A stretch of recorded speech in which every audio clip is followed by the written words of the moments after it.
nso bio se ensem wa na ye didi ntu ano ne wanu a wo mo aso yasene eye medima for herbal center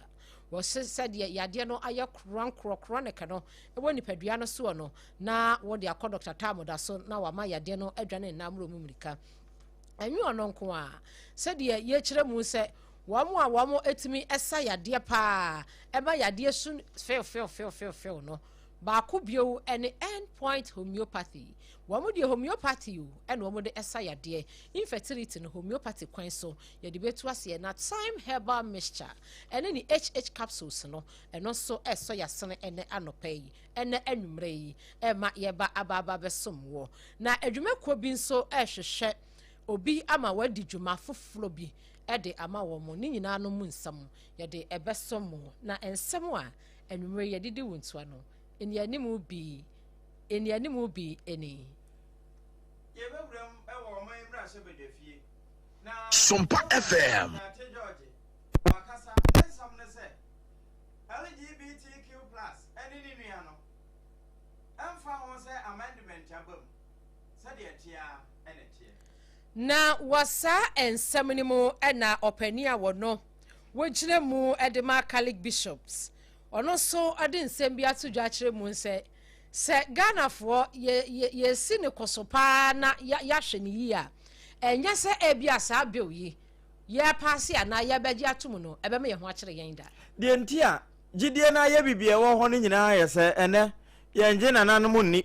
saa na amanyofo ne yenye wo mu nni empo nyame mu gidie no dodo na ade ayira na nifahene owo gwai se nananom ene nyame gidie owo mu nti emabunu mfa wo gidie nche wo mu ye bekwa sante emantamu na mampon MPP amanyoku ewo ho no eja damu tete se achina nyankopon ya no mo to aba na sa aba ne beba so gire nyame nenim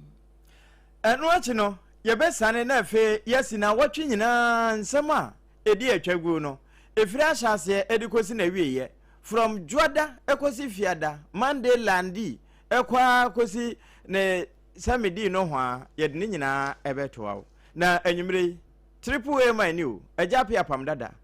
mene abena bedu adepa kofi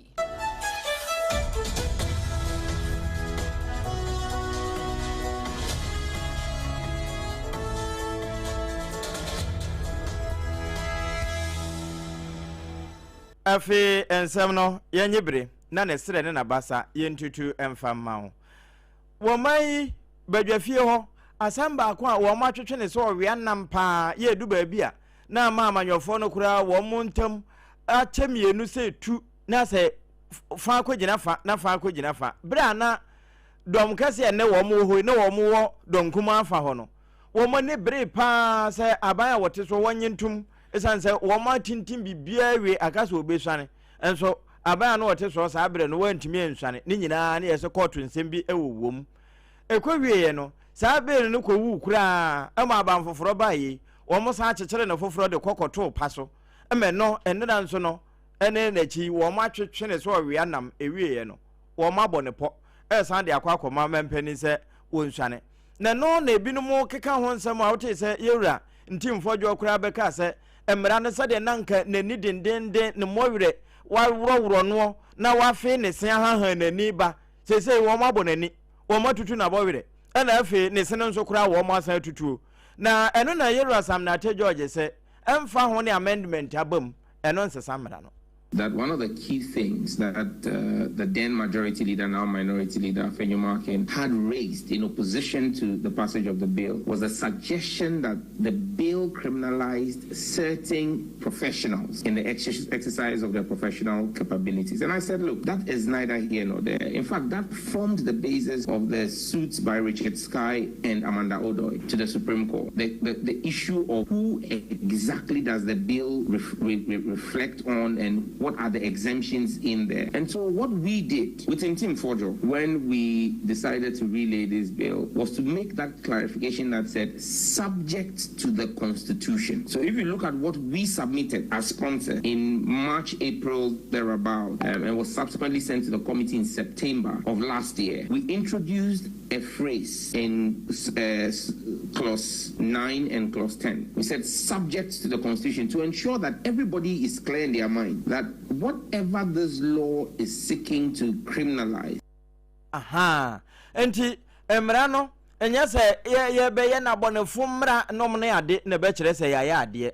Ewie no wo mo san ka se deal bia firi baabi ba no nso ye hwemu ye nom ne ye ho ade. No o se mfa ho ne ne be firi baabi aba. Deal bia ne ho a ye fitin ya ne yaje atum. Bibia e hwepetata kram kosi ase ansa. Na no nso deal kura e wo mu no obi esu sei. That will arise. So then we said, okay, let us be clear what 8 exemptions we are creating. 1.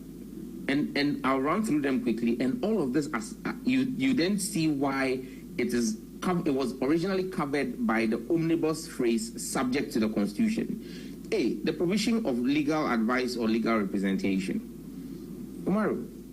the highest offense in Ghana today is maybe high treason, an offense against the Constitution and the state. But every person accused of high treason or murder is entitled to a lawyer and legal representation, to get legal advice and get legal representation. We had memos coming from lawyers saying that, so if someone was charged with an act prohibited by this law, and I offer my advice or offer legal representation to that person, will I be liable under the dictates of the law for advocacy and promotion of? And we said, no. Everybody who is accused of an offense in Ghana is entitled to legal representation. So put it there, that the clause on advocacy. Wono na yankuta hodie bofo edema woman ana afi adesha woni ngo pram so woyemra se bedwani ma wonom owura sam na te jata George ene yete nenkan Ebusia was sansensem na mu na Catholic Bishop Conference wonom a president owura Most Reverend Matthew Akwesi Jemfi wono so de na no atum na ensemtwerefo ene ne twetwe komani ebisa nse Catholic Bishop Conference ya ade ama fight ya chepa se sabi LGBTQI+ no e was empanifo sanso sini kusubio e wo mrahye bedwam e wo abra 8 parliament no wonom adwuma egu ye na 9 fufuoi e be hye ase yi enti ni sese no mo se ne sei bra ya pass bill ya yade kwama Ghana mampanini ama ono so de ne pen ahye ase na be ye mra yi mo hwa enti e be boani e be ye mra ema Ghana ye ho nkyere yen ema oman bi asabi okura ye mfumpi ene ye chepe emekase ane hyehye ye ode ma ye nkra sede ye kane kra ye te se IMF conditionalities ya wamo ede ma ye no sa biwi ehyemu ba kyere no entimi nkobase ye ho ba kyere yen ene wa kyerɛkyerɛ nsemu na mom odikan eda mrahye badwane nyina ase wo madwen ekɔ benkurom. If Parliament has done so, as we have heard, then we should expect that the church, and not only the church, all the religious bodies in Ghana and many other Ghanaians who have advocated and have requested for this bill to be passed, we Christians, including Catholics, join them to say congratulations to Parliament for work well done. We receive it with great joy. And what you know, Most Reverend, so actually ni semu bi say ebinumu sisa de ade no aye ne de Ghana bekɔ nachi and was say enkɔ nachi da se trade ampon totorobo nso kwa me ba say yadom frichi frecha nyankopɔn te yase yi na ye wo gold ewo bauxite ewo cocoa el manganese ene se crude oil ni nyina ye wo bi ewo manyum si ehunu so hwɛ na ye ho ne ma ne yetimi ebo ye ho so a ye ho ne ma ba so yakwankoro pa. I do not know what they may mean by going backwards. We have our traditions, we have our cultures. It has never been accepted. And we just want Parliament to say that we do not accept these practices as part of our culture, part of our family life. Now, it is not all countries that accept this. And we join the number of countries who said no to this. There may be others who say yes. Where they got it from is up to them. But we do not want to take the culture and cultural practices that are alien, that do not help the Ghanaian society and community. So we are doing what we think Ghanaians believe is good for Ghana, and our is in line with our culture and our practices. Others may do whatever they want to do. Let me say, in some countries, they have legalized marijuana. Just a few years ago, it was illegal. Then they said they want to legalize this, and they did it. So if they have legalized same-sex relationships and marriage, it's good for them, but we are not compelled to do it because they do it. If it is good for them, let them do it. We are saying it is not good for us. Yan dear nimnisa emwa yan dear yan nim ya beto ya na na kansoanom ekire yan no eyoba ene bema na emom dear womo ese womo de na eyema womo no womo fa niaso yemfa ya de Most Reverend Matthew kwesi Jemfi ede ne samu ba wiye wabra wo kire mu se opoku mfa ninku so ma bi beka se Ghana fo ya mra na tum se ye hye ne kete se ye nsoso so wo ye mayim enti no wonsi ha se wo ye investor so wan wo so watumi bi adwuma e ma adehye nyina mansan enya bi ye obi ankyera ne ba bi. You see, there is a whole ethic and whole philosophy even about aid that we receive from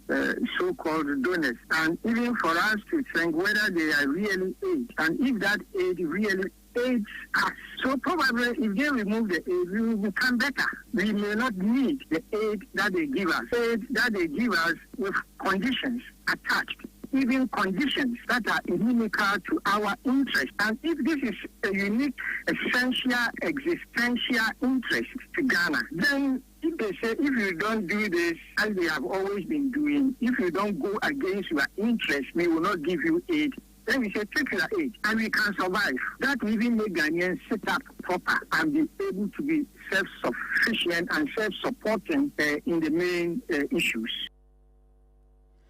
Ochi hu adukuro no mpani se no wada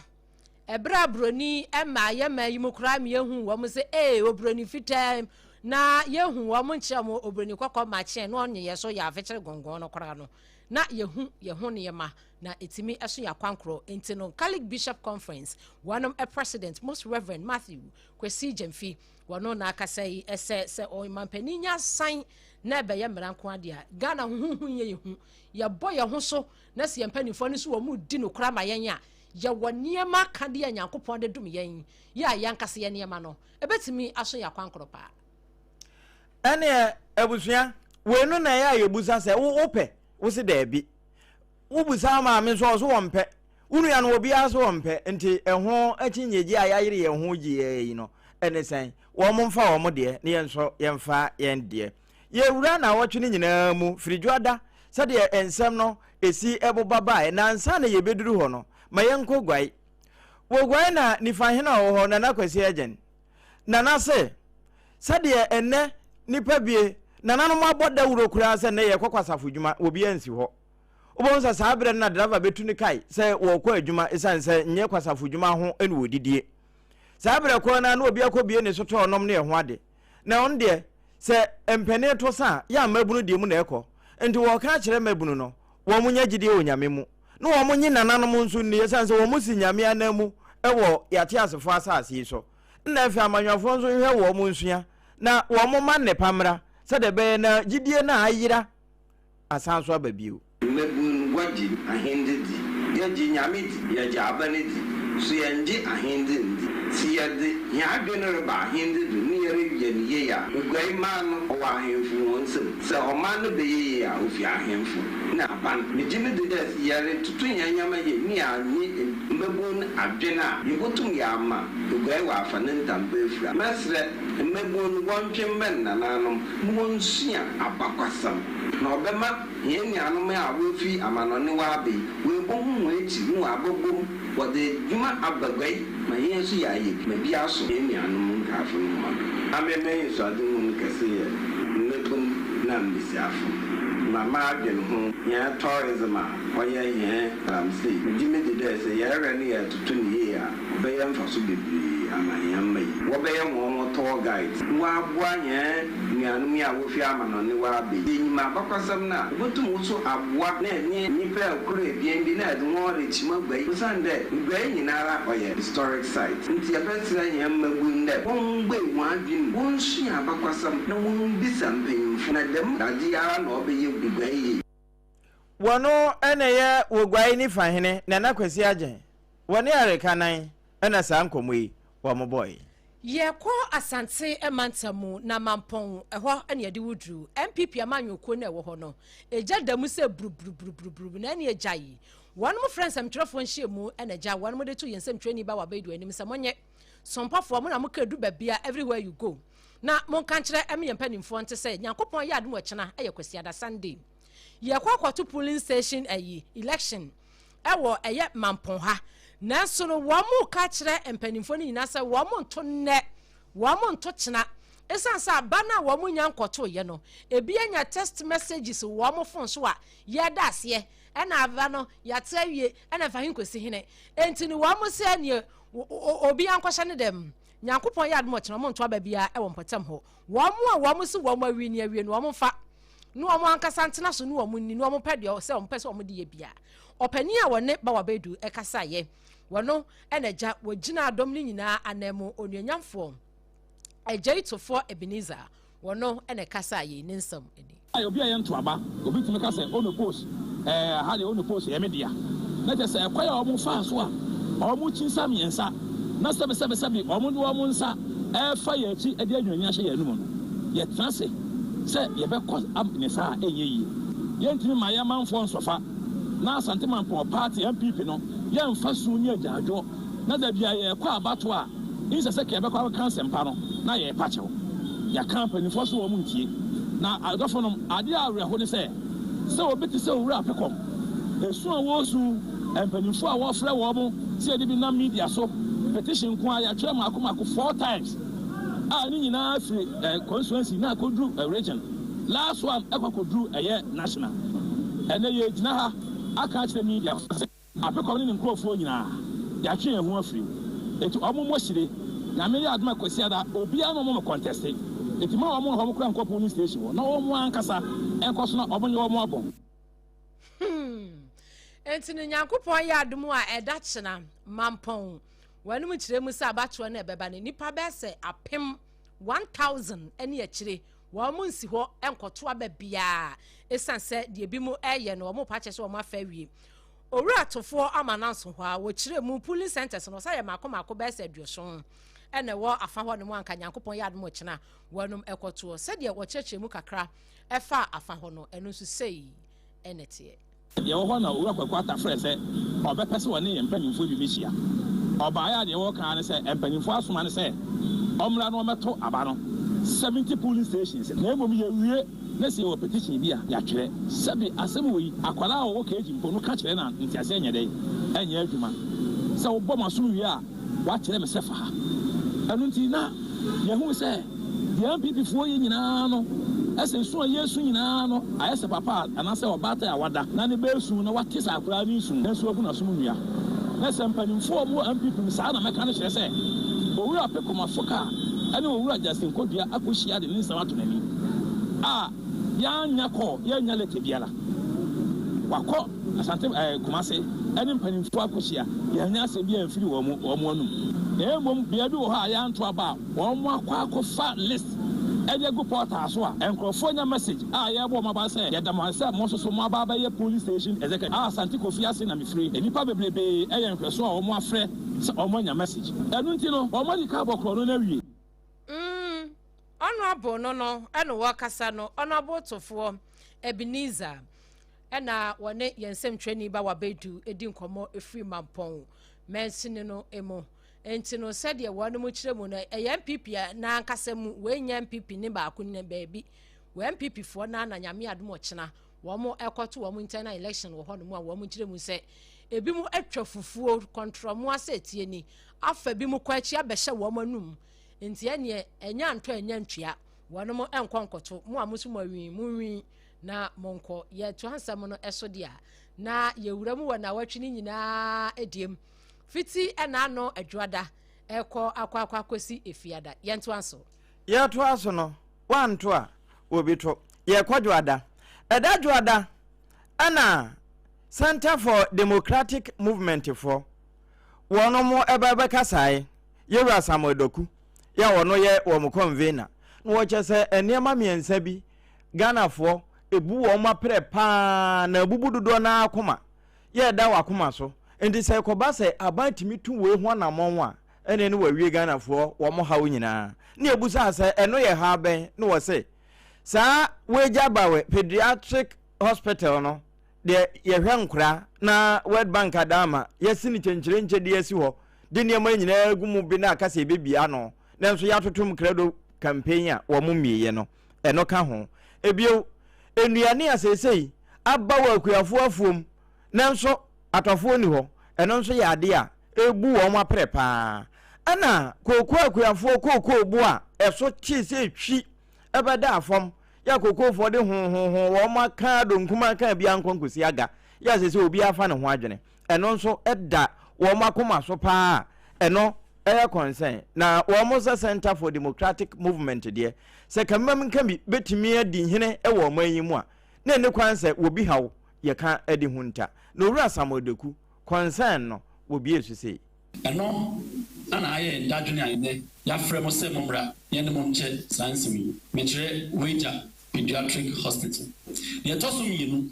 na akuafo omo bom homode enye nim kuaye ahomnache sorry ahasu abetie ene pentin kwa abebo na wadua na ewie afi wonya tofo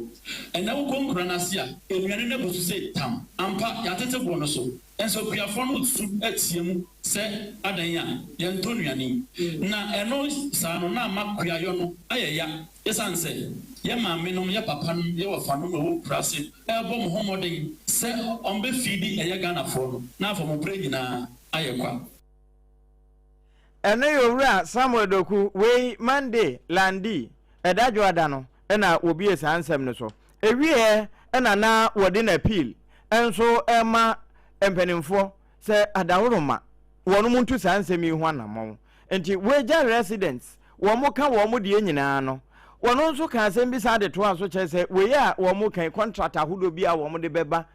was a forensic audit pa etimi ye adwuma wo mo hwem kosi ase sanse weja de ya wo mo kan ebi se procurement ebi no mo nso kura e ka de wo mo ka na no nso de wo kan yi ni esanse o ma ne betumpon a ga yo ka ho no na so kodua ne anto a na hwan ana ekofa aso ana se kan dia koguram asan kodo bi eno ana afrem se sentrofo momra na nyina yamfa no ntum kan kira ba ne se onye bibi fa ho eye akwan ana enya yesre no ontwena nim ko akwan na afi nso so o ma Ghana bafa stock entonuane ne bi enfro monsem na ya jene pro na efro eye apuyigu ho emo kra asema imobo na me de na e ham ne se akuafo no dua mo no na ya import emu ni prefri amanone aba enti ha de egu ha no empro Samuel Doku ani brabiri nyina ne se emu pro hawrawra no ne yakra bi firi Thailand Vietnam ne de aba ye no nso bo san da so abra ebetimi de aso sa akuafo ya asene ama wo ho aye den na wo motimi adua ne ye na weja ade hye no wo mo nso ade sire ni Ghanafo a ifi weja bawo na ye na ye ko demonstration ye fa hospital na say abanmra emebi no ti tell so aso ye hu hwe ti ye pa ba che pa say hospital no mebi mai mi ja ho me ra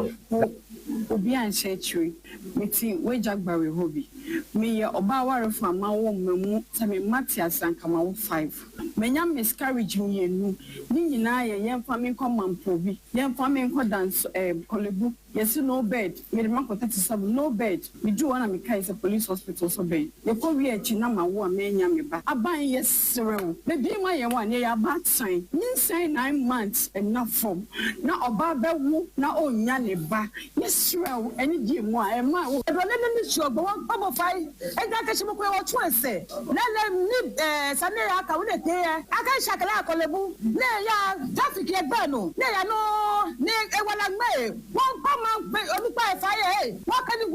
won pa de fire aka chi ya gbele ha wo e ja ko bi boy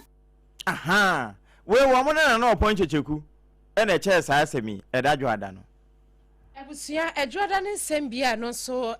trende ye pa Sompa ye de esom wo Director General Edema Ghana Health Service Dr. Samuel Kaba Akroyiwa ɛna ɔkasa yɛkyerɛ mu sɛ Ghana yɛaboa yɛn ho kakra esan sɛ deɛ Ebola ama ne homene so ɛwɔ Central ɛna afei Eastern Africa fa baabi no ehu mom deɛ nanso no mpanin sɛ ɔbɔ ho so a ɛna wɔn so yɛsoa wɔ ntini deɛ wɔsɛ mpanimfoɔ ɛyɛ bia no wɔn de nneɛma agugu akwan mu ne nsɛm wɔde to dwa ani. When it comes to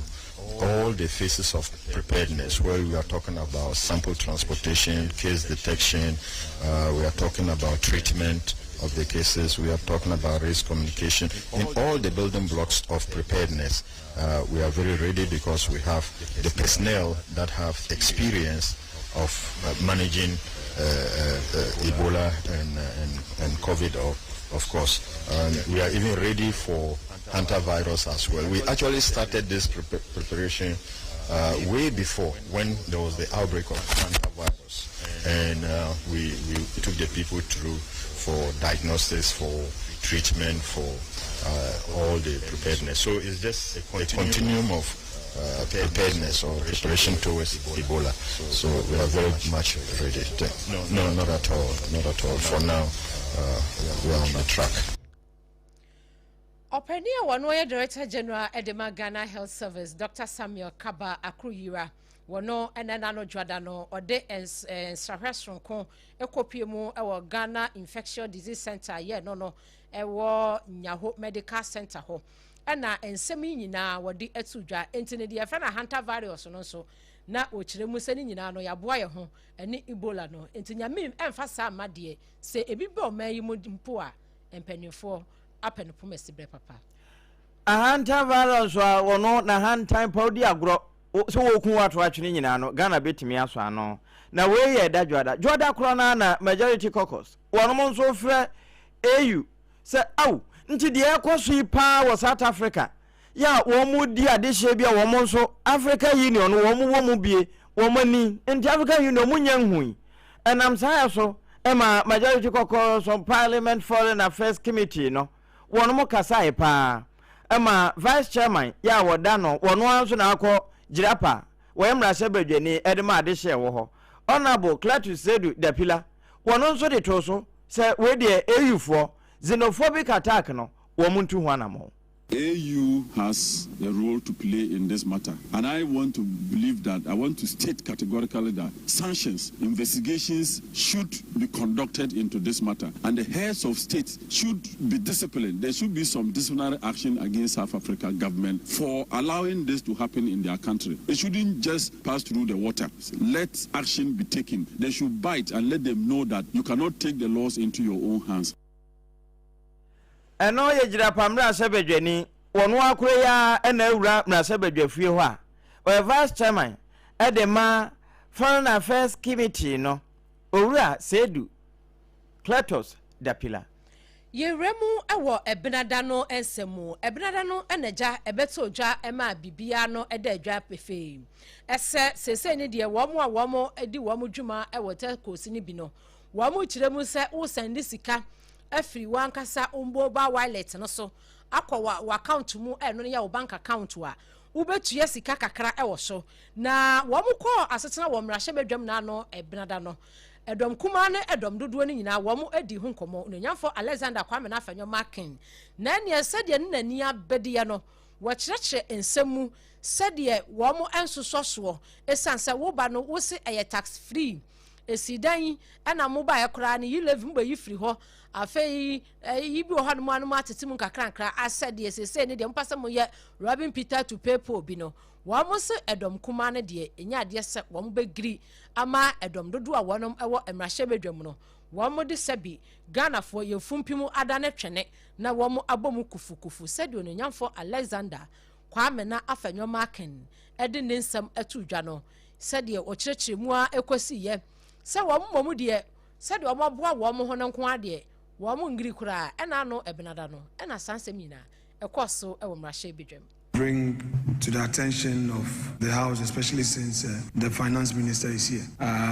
This announcement by Bank of Ghana of charging 0.75% when somebody transfers money from his bank account into his mobile money wallet. If the Finance Minister may recall, his government decided to repeal the e-levy law, and now Bank of Ghana is introducing the e-levy the e-levy again.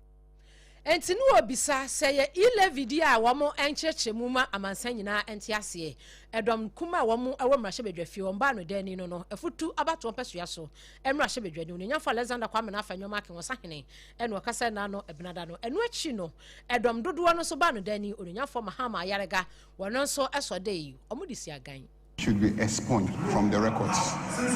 Mr. Speaker, this kind of lawlessness cannot be accepted. Not especially from a leader. Please,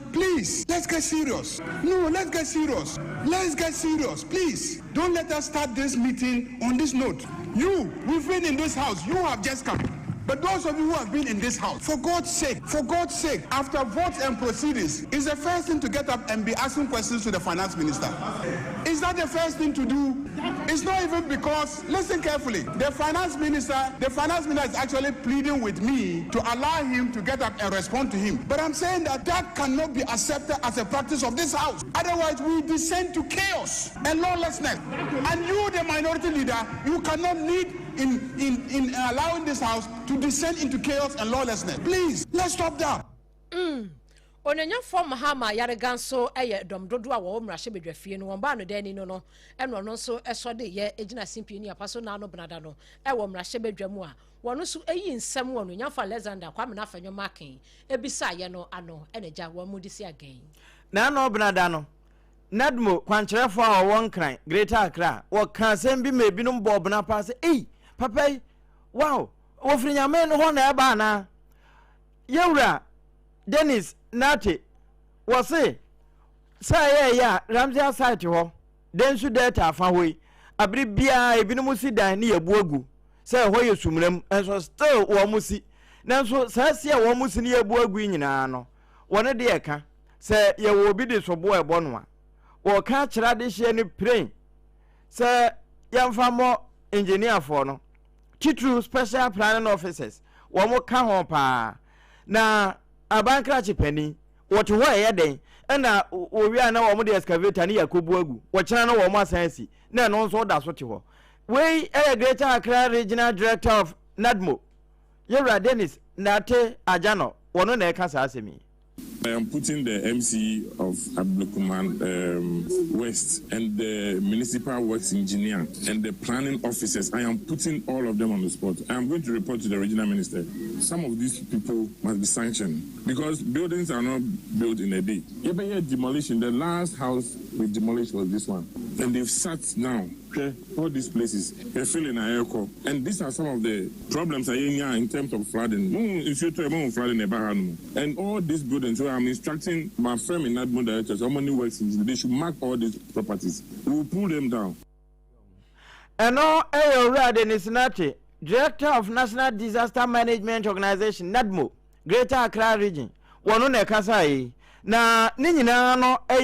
branch yire ibaye. Fa kofe fa weja ene na afa ama de hye bia wo mo danso man wo no nso na danso man ade hye nso yenti on ya ha oni se asase na deda ha no o ma tonto man alatafo no ena o mu sisi apartment sesi ensuo ni to a enya baby mfa ene na nsanya mepe ya kika mu o ye dem na mema fi abontin ebe bu den ni no mu yi ye edi pie ya tilapies enti ya sre man pani Mahama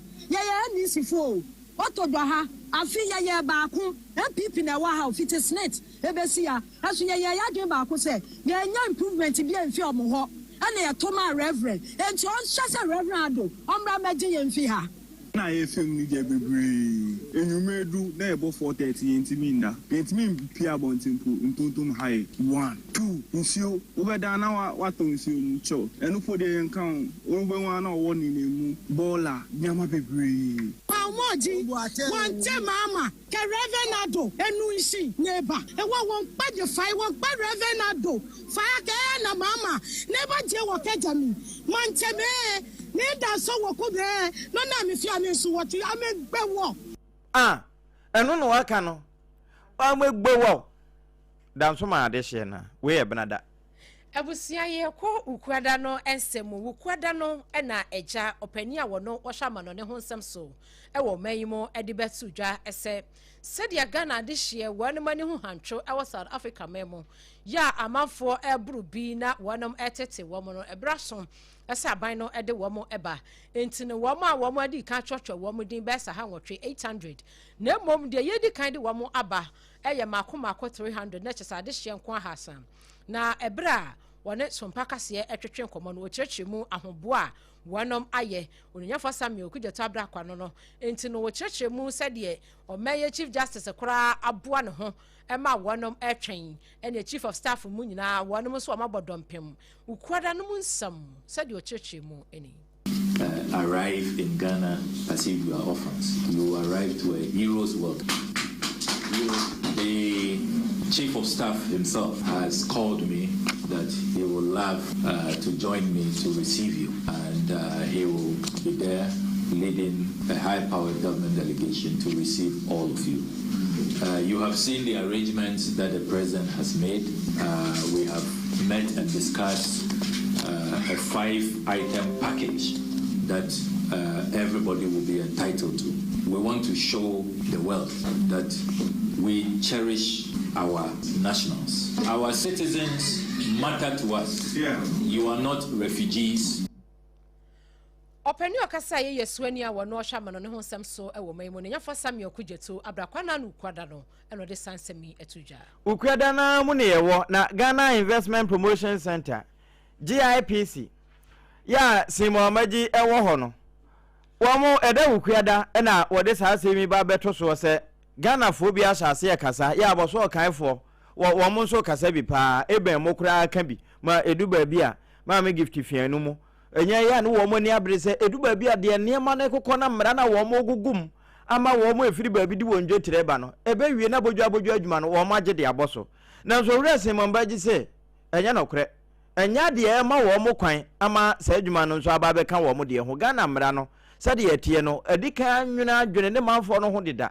na asan so abu baabi egum sade be na ebi betime afiri baabi edu wo modwetire nso aba mamayi atu mpon titru e wodwadiem na de ye ntie no sade mra no ka. Even as we remove the minimum capital requirement and foreign businesses are coming, they still can't go into those areas regardless of the amount of money that you bring in or what. These are areas reserved exclusively for Ghanaians. So that has nothing to do with minimum capital requirement. You can't go there unless you are a citizen of Ghana. In international investment law or trade, we call that negative list. Every country has certain areas that are reserved for their citizens. What I want the media to come along with us is the question of fronting. We also need your help to educate Ghanaians to avoid fronting, giving out shop to people that you clearly know they ought not be in the market. Enti urasi mwamaji no sanse mi nyina no peduase ewo aburi ho na wo muhyi ansentwerofo a ekọ so no wose nsentwerofo we de wodi jamo mo na mbetimi aka matemamufu ate ase wo mo a ebi firi baabi ba na waka je we de me bra na mi sister na ebi no mo kura fa ho wi bi mo na wo mo ede wo manim akwaje wogi wi a na fe wadama foreigner no wo ye adwuma eno na ye frɛ no fronting no wo se munyai eno beboa amadwadie no obi anya ne chefa afei ya wada no ensem ya wade na Ohio Commission mu ene nyanti ye free emai mra hye bedwafie se anasefo a wonom awie school 2021 ton enti no Unemployed Nurses Association of Ghana womo ene kwabo dompem ewo omai mra hye bedwafie womo kwa womo kita womo nkrata etoto sere edonkoma ne se weidi amu na muka bia ewom ewo fie ha esanse se bibibi koso na enkoyi a mu na mbetimi asechire mosia kenti mu nsom na womo epani a wono atwetwe edemako no ewura Gideon nsia wane Sompa kase ekasai nurses and they are posted in batches. Our problem and our cry is that this time it's not been done that way. Where we Entino wono na etwerɛtwerɛ edema ekuo no womo awie school na so yem posti womo anasefo 2021 ton enaja ena no ya wada no womo se womo ntiase de biyada kopie mo ewo man emra hye bedwam a edom kuma no wo mo de wo mo ekratase ekoma wo mo ese wo mo nka bi ma wo mo opani a wo no waje krata no eye honorable doctor Nana Ayu ono so kasai. Believe and ask for us to speak. We are going to speak. The issue is under the MPP government. What done is that you employ umbrella, so 18,000 nurses and the rest of the health force. You employ them by 2021. But what is ongoing now is they are picking about probably 6,000. They are by 2021. They are not doing it properly. That's not what the MPP used to do. Pick all of them. That's why they are here to speak to us. So what we are saying is that they must use the media budget review. Do something concrete for the health force. The health force is a social sector. Social sector joint marginal social benefit. And you don't have to think that it's an economical institution for that matter. You have to make profit out of it. When you are going to spend on it and you think it's supposed to be profiting is when you have longevity, long life, quality of life, reduction in disabilities. That's where we are measured. We are not measured because of the money we make. So the young boy is saying that they are tired of being at home. They should do it the MPP way. The MPP way is that 18,000 of what your 2021 budget are there, and they should employ all of them, not 6,000. So the Minister of Finance, the Minister of Health, Your Excellency, the President. What we are saying is that do what the MPP used to do. We used to employ all the cohorts. You are not doing the same. You say you came to fix it. During their campaign, they said that they would employ youth. You people voted, and they said they will employ you automatically. Oh? Yes. They said why? Open your kasa ye yesechre East Emra Shebedwani. Osanso your ranking member at the Health Committee no e wo Mra Shebedwafie onyanfo na Dr. Ayu afri ye wono e na 2021 a nurse fo a wo mo unemployed. Wo mo e de wo mo krata ekoma wo mo e wo Mra Shebedwamu se wo mo nsom no mo ne aban no enkonhyen fama wo mo ya wada no mu nsam ebia. Na ye ansa na ye wura ya wada no no. Won se ukuada na nkramofo no di ada wo mo bronya no. Na mampene nkokasa asem die wura ya wada no na ene kasa Ghana fo nyina kasa fidie nyina na eno na wo mo kan tie wura ya wada no ena no wo tufo titru ni mabunu no chese sesei de ya mpene no kokete so ema wo mo na kura ye nubone a emabunu no bia tu aguso fom ne sebrato sa mabunu nso ne oman yi da ache ena enubone no nso de da asebo na de kan we de nko ade a ayese wo aka wo eho ebro no eda soson na futu a wode mai ni. As Muslims, we are guided by the teachings and examples of the Holy Prophet Muhammad, peace be upon him, whose life embodied mercy, humility, honesty, kindness, and justice. We are also blessed in Ghana to have the enduring example of our revered national chief imam, Sheikh Dr. Osman Nuhu Shaributu, whose life continues to inspire all Ghanaians through his humility, his compassion, his simplicity, his tolerance, and his peace building. Let us emulate these noble virtues in our daily lives too. I especially encourage our young people to remain disciplined, law-abiding, respectful, and responsible citizens. I urge you to also avoid drug addiction. Ghana man penye futu a wode ma muslimi mabunu no saa asem ne si edawu kuada no na ewura ya wadam na abusua saa ya wada no mu no ma melendo okulu wode afutu pa eman titru na eyensu a eyiri na emfa adehye ewo nkran ene na afa ena afi weja dama wo mu biei ye no nso esan so de atore nkyam foforo kura ebefa adehye wo mpotem ho no ena no wo kasa edifa flood no. I recall me here demolition. Meaning say I have a lot of enemies because of this demolition. Imagine say we bu nipa ba ko die. Their families, they man now for nikunu now for the family relatives. So you can imagine the number of enemies I have. At the end of the day, people really appreciate why demolition. What you say? So Mejidi says they say the amount for will come down with the insults, kaka. What I say, yes,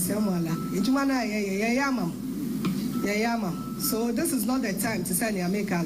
for blame games. I was saying make sure say we meet the tax. We be field now near Sefata, and as a media you also have a role to play. Media for you also have a role to play. Enti mame Linda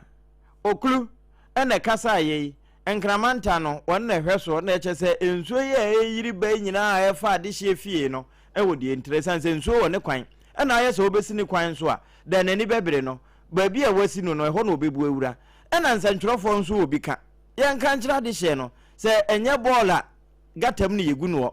eno nso ka ho bi ne du baabi a na edi nsu yiri no enam ma melendo okuru eda ya wada Yawadana eno meyi yasana hene onenyanfo Dr. Kasel atoba force ne ekopie mu ewo mrahye bedwam na ne kasa yi okokoka ye nyina eye sede oman yesi kasem eko wo sesese ni de omayi yenda ICU enhoma nhyehyehye hunu yempejapeja ye nan wo sentoto ye pa wone na aban atotunti omaye economy no ekoyipa IMF under Article 4 and other instruments. I repeat, no further IMF financial bailout is currently required in the foreseeable future. Right Honorable Speaker, we have evolved from the position of supplicant to one of a partner with the International Monetary Fund. So Speaker, it is therefore my singular honor to announce to the House that Ghana has successfully concluded the final review of the current financial bailout program pending approval of the IMF Executive Board. Mr. Speaker, as Ghana moves beyond the extended credit facility, our engagement with the International Monetary Fund will transition to a reform-focused, non-financing policy coordination instrument. The Speaker,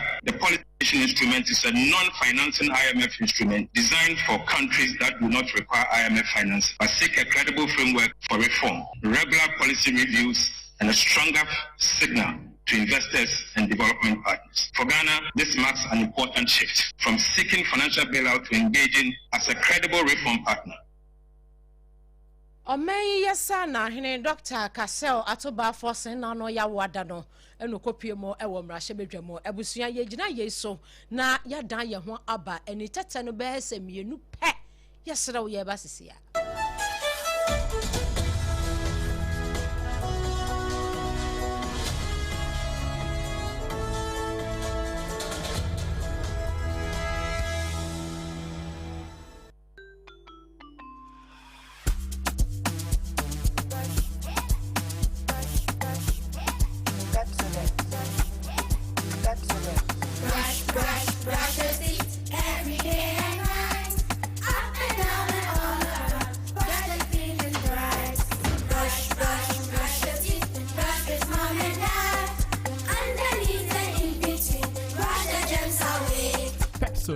Cavity protection. This advert is FDA approved.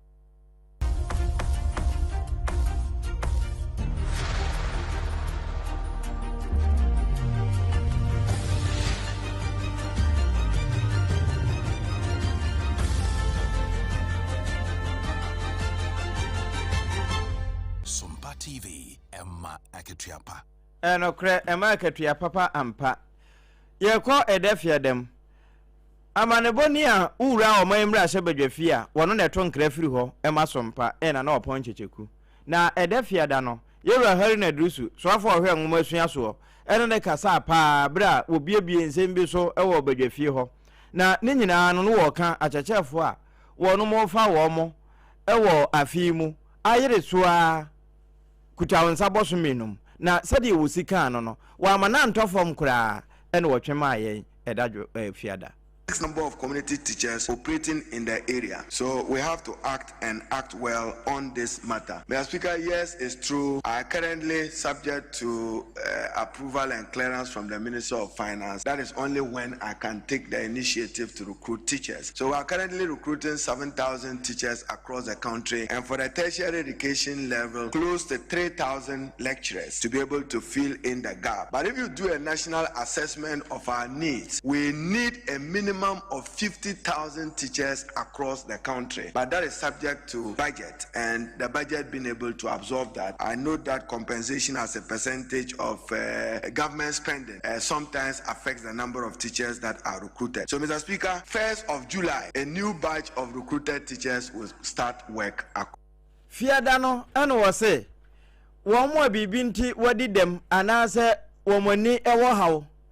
blind teachers. And also, consider. Mr. Speaker, my attention was drawn during the May Day celebration when one of the workers was dancing with a placard that blind teachers are also teachers, to remind me that when you are doing recruitment, take care of blind teachers. Mr. Speaker, I have had requests from His Royal Majesty the Government Chair that, look, even in Greater Accra, they have a challenge with Ga teachers and probably Ewe and other languages across the country. In Savannah, it came up. We should be having dedicated teachers teachers because it is our firm belief and faith that when children learn with the local language as first language of instruction, in addition to English, learning outcomes improve. We've seen some evidence from Oxford supported. English remain our official language, but we should do more. So, Mr. Speaker, we are recruiting teachers and will be guided to give something to the people of Prisia, Huni Valley. Enti edafiada ye noda ensamwa edi atwagu no ebino no ma remfi se ye di kan aboso a kire o se adwumakuo bi so wo hwehwe wo mu aben wo dwadie mu pa na wo bone nsa no na dwadie titare ho ene wo mu adi enkomo wani je ho sa na qualify bi kura no wo WSS enso se ye ni obi nkasa pa ma ntoni tirimo ya ade a ene onua wudam bi kura na akuta HND ana ukura degree ene wadure akiri kan ho na brantante wo de bibia ni a utintima fa beto sompa po wo mopono so woni no ba ye bedane e de ama no empire homeopathic clinic e kan ye ho Dr. Duboaten Dr. Kwaten e ho na wo nkwa no ayetieti akra na se wo nya ma ye nko a ye de mfidie ba hwehwe mu ye hu ya de na fe ya ma woduro homeopathy eduro be san atwen nkwa no ama mu ayetententen share signboard ana kronom abohia ho wonsa ebeka wo time heba mister Dr. Tafri Jana yes edri malaria duro me friend oba part time na woba bi ode no hoto sa time heba yi so no ya na wada na oba sima fe esan se wonu mato wontimi ne di malaria te wo so a ebetu ase echechi no beka ho de te se de wakum owo atwa ne tedi aka eye homa time ne ye TIM yi na homa ne 0244417669 na medimafo heba center wono na time no wode to yade so ebia na ya santima mu dia ene na akwa abu akwa agogo ne agogo ya de nkran so a share sideboard no ye wo mo a ewo endpoint ho na mmom mayira pokuase ho na ya de yira anwumre wono kuteye mu a ye boawo ewo kase no mo no ebusia ye kowie kase no ewo secondary na arehosam a efiada no eye nra ebeto ya pono so no se central prison ewo ho no ensu afa wo mo ema inmate no meche na duafiefuo no wa mutitensuo nani se ya opani ba ko anu ono ho oni ekasa 2 days ago that we had a report from the region that the facility in Sekindi was flooded. Came along with some pictures were so frightening. So my Director General asked me to come and have a look at the facility and then we meet with the authorities as we come out with a solution to. As you know, the prison is a critical infrastructure by the designation of the national security state. Unfortunately, it got flooded a number of times. What I went and saw is a disaster because the prison is old and as the water goes in there, it weakens the walls of the cells and can lead to escape. Prisoners can take advantage of that and escape. Aside that, it is also a health situation. The prisoners were in the water for some number of hours and they have to be evacuated to join their colleagues already. Openi a wakasa ye openi kwancherefo a wono na wo hye operations no so ewo secondary central prison ho. Onwanyafo Benedict Bob Derry and one Sompa Kasaye and Anu Fiada no entini ensuo na efa inmate no wo mu twenzi ade yahwe nsuo ni nyina nto mbetumi ada e ma ho ato wo mu wesu ni egina na no nsia bremu kase ya yede so mu free Sompa ye ne enkwarbata ni nyina no yede asisa afi no aso wafidi a ensem a yede di wuntu ano na bi ne sei ye ko LGBTQ nsemu yera sam na te George say emfa ho ne amendment ya bemu no ensesa amara no Sada ena openi a wono oye Catholic Bishops Conference wanam epeni Most Reverend Matthew Jemfi wadi atuja chiremu se Sagana ye betumi abo ye ho so ema niema a obo ade ade adom ye no ya hweni yi a enka we ye mfa ho kra eso obi be kasa yaje ye mra na tomu se ye hyeso so nti wo ma meboa ya na se bibisa ebio nso MPP ade hye omo wa mampon wo mo so nyankopon ye adom kina wo mo nto aba na otum mu a mo se mawi no monfa made na nsam ni bi e ka ye ni mu ye de na watwe ni nyina mu de eba besom wo apesma ka de hye a ye je penie anwumre yi eba be nsam no e de ma o me midin abna badu adepa kofi me na me grandpa triple A man ejapia apamdada